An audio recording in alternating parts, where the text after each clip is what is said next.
Olá a todos que assistem.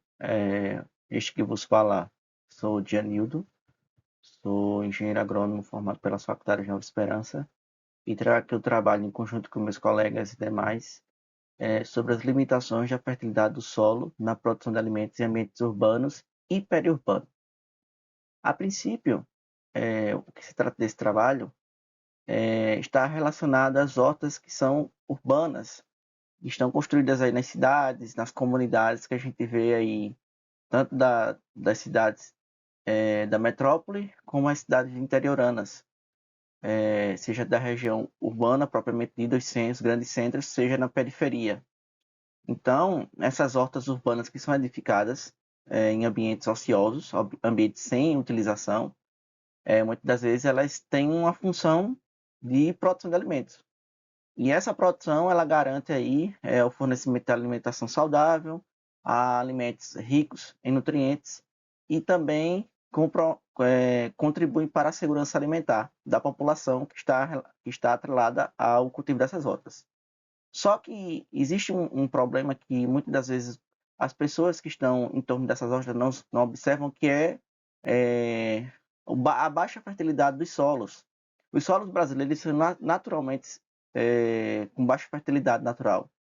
Então, nos ambientes agrícolas de grande extensão, de terras grandes latifúndios e pequenas e médias propriedades, o manejo do solo é importantíssimo, porque o manejo do solo, né, a fertilidade e as condições físico-químicas e biológicas em condições ótimas, elas auxiliam na produção agrícola, aumentam a produção agrícola. E nos ambientes urbanos não é diferente. Então, os solos urbanos eles também têm as suas limitações em relação à fertilidade e que para isso é preciso a adoção de técnicas de enriquecimento do solo, porque caso contrário, pode acontecer perdas na produção. Então, o objetivo deste trabalho ele foi dispor acerca das limitações da fertilidade do solo na produção de alimentos em ambientes urbanos e periurbanos.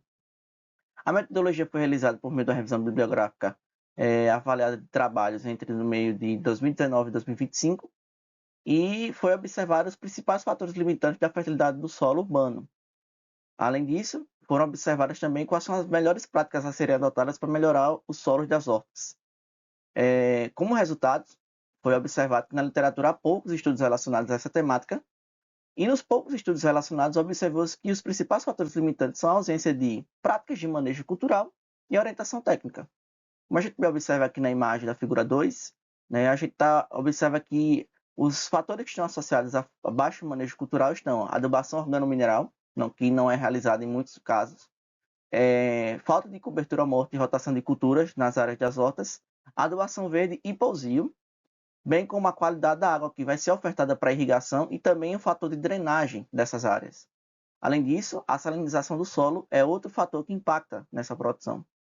Então, a falta de manejo cultural, né? A falta de utilização de técnicas que valorizem aí, o manejo do solo, ele pode impactar nessa fertilidade. Porque sem a junção desses elementos, né? Sem a boa condição desses elementos que estão unidos, o solo ele entra aí em processo de perda de produtividade, perda de fertilidade e perda de manutenção biológica, que é essencial para a produção agrícola. Outro fato importante também é a falta de orientação técnica, que é atrelada às práticas de manejo cultural, né? Ou seja, a falta de orientação técnica gera a falta de manejo cultural. Então, o que seria essa orientação técnica? Né? É um repasse de informação aí de profissionais da área que repassam conhecimento para esses produtores agrícolas urbanos e que também contribui, pois muitas hortas foram edificadas pelo conhecimento empírico acerca do manejo das áreas, o conhecimento empírico da população. A ausência de políticas públicas também é outro fator, né? Recursos financeiros e pouco conhecimento técnico são pontos que comprometem a produção de alimentos nesses espaços. Como a gente observa na figura 3, a gente vê aí que nessas áreas de hortas urbanas, a gente observa também a exposição do solo e a falta de manejo, como a rotação de cultura, a adubação e também outras práticas como espaçamento não adequado que os produtores realizam. Então, para concluir o trabalho, a síntese do trabalho, a gente observa conclui que a falta de manejo cultural e orientação técnica contribui para a baixa fertilidade do solo em hortas urbanas e periurbanas. São necessárias também políticas públicas destinadas para esse nicho produtivo e parcerias entre associações, cooperativas e universidades federais para a formação de agricultores urbanos e periurbanos, e também aqui as nossas referências utilizadas.